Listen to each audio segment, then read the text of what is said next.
and welcome back to another episode of Remembering Forgotten Memories, or Throwback Thursday if you want to be basic.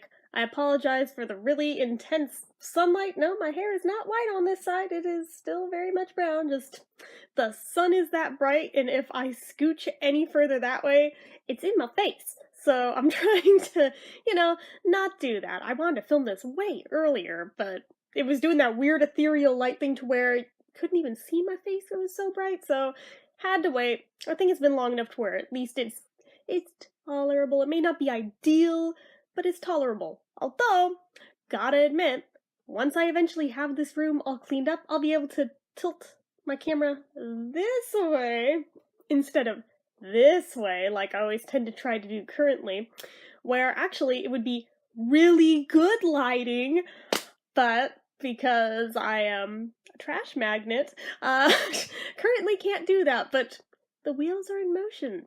The DVD tower has been bought. Unfortunately, 3 pieces were broken, so I'm waiting for their replacements to arrive, and then I can start on that and get the wheels in motion for the next phase of this. But anyway, this is not about that. This story happened many, many, many, many years ago. I wasn't even in double digits yet. So, I was probably in about either 2nd or 3rd grade, I want to say at best.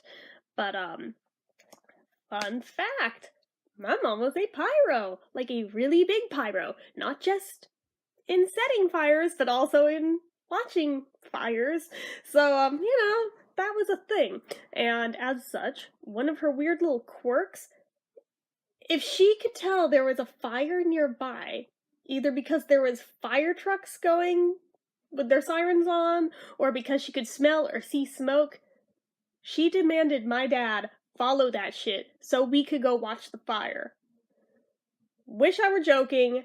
This was a frequent thing throughout my childhood, and honestly may have been one of many contributing factors to why I'm asthmatic. But, anyways, so on this one particular October evening, which I know for a fact it was October because we had just gotten my Halloween costume. It was on my lap in the car is the only reason why I know. We were gonna go to my Nana's house to show off our new Halloween costumes we bought for that year. I got a black cat costume. Clearly not much has changed because I have reused that costume idea I don't know how many times now, but I was so freaking stoked that I finally got to be a cat. I had wanted to be a cat for Halloween for freaking years on end, and let's finally get to do the thing.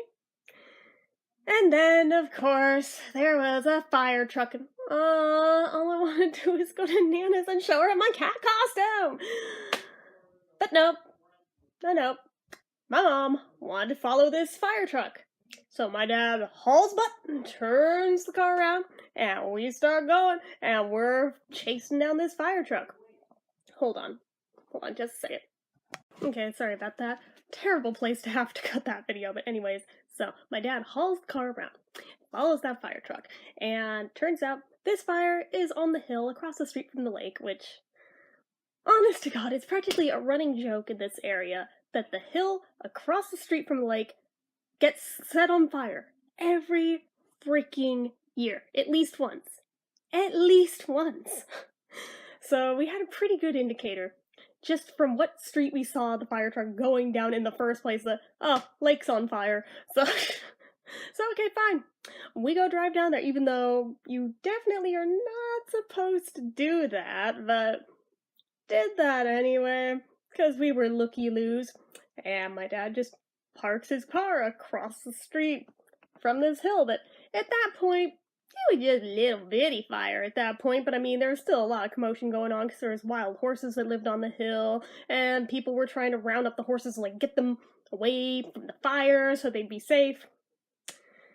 Except that this was all dry grass. I mean, you know what happens with California grass fires, right? And that whole hill was up. And my mom's enjoying every freaking second of it. She, has the passenger car door open, right? And she's standing on basically, the running board of the car. And she's, hoisting herself up over the roof of the car just so she can watch, perfectly happy, not thinking about the fact that she had the car door open this whole time, which will be crucial. So the fire continues to burn and burn and spread, and it's getting really wildly out of control, even with the firefighters there, and it's getting scary now. It's getting real smoky, even, like, with my dad trying to roll up the windows of the car, my mom has the door open, so I mean, it's filling with smoke. Remember, I bought a cat costume. This came with, like, a little rubber nose and mouthpiece. So my genius little brain was, let's put it on. It'll be like an oxygen mask, kind of, sort of, right? Sort of? Not at all. But I figured it would at least put a little barrier between me and the smoke. But oh my god, just watching it come barreling down this hill to about street level, and firefighters are telling us, you need to get the hell out of here. You can't be here now. It's not safe. You have to evacuate. And my mom's like, oh, fine.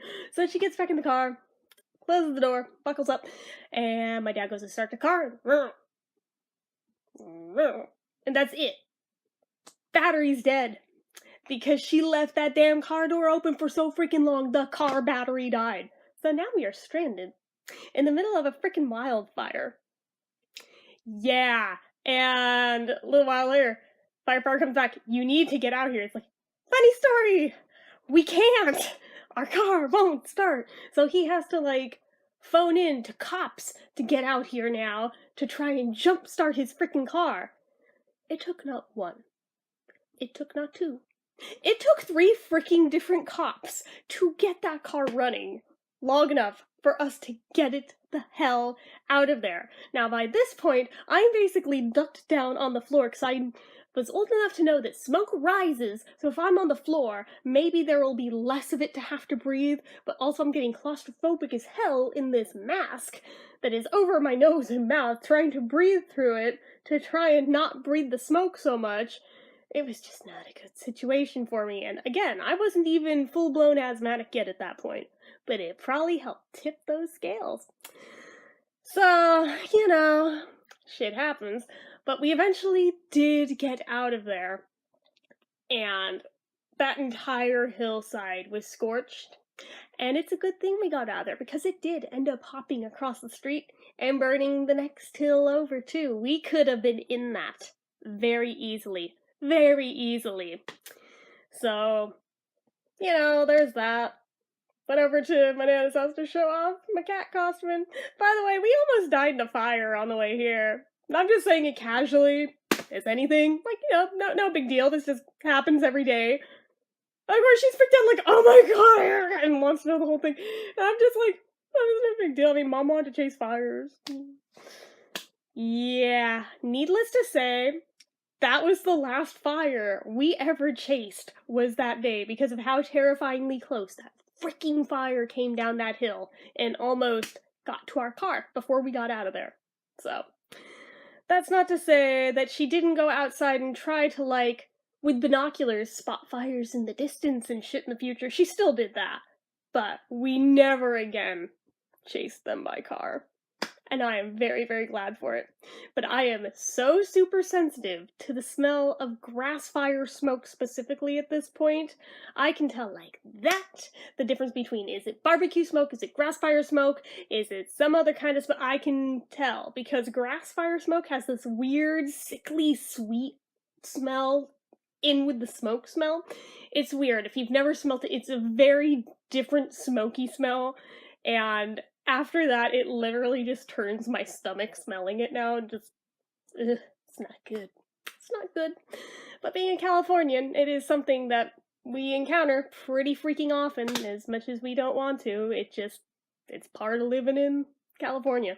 So, anyways, hopefully you guys enjoyed that story. I didn't enjoy living it, but I mean, I can tell the story now, and not be as freaked out by it. I legit had fire PTSD for quite a few years after that. Kinda understandably so, but anyways. So if you like this video, go ahead and hit that like button. If you're not already, click subscribe. Make sure you hit the notification bell so you never miss an upload. Leave your comments down below. Have you ever been in a similar situation to that on any level? Let me know your stories down below. I'd love to hear them. Make sure you're following my social media accounts. I'll list it down in the description box. And if you like what I do here on this channel and you'd like to help support it, the donation link is also down in the description. Anyway, guys, until next time, bye-bye.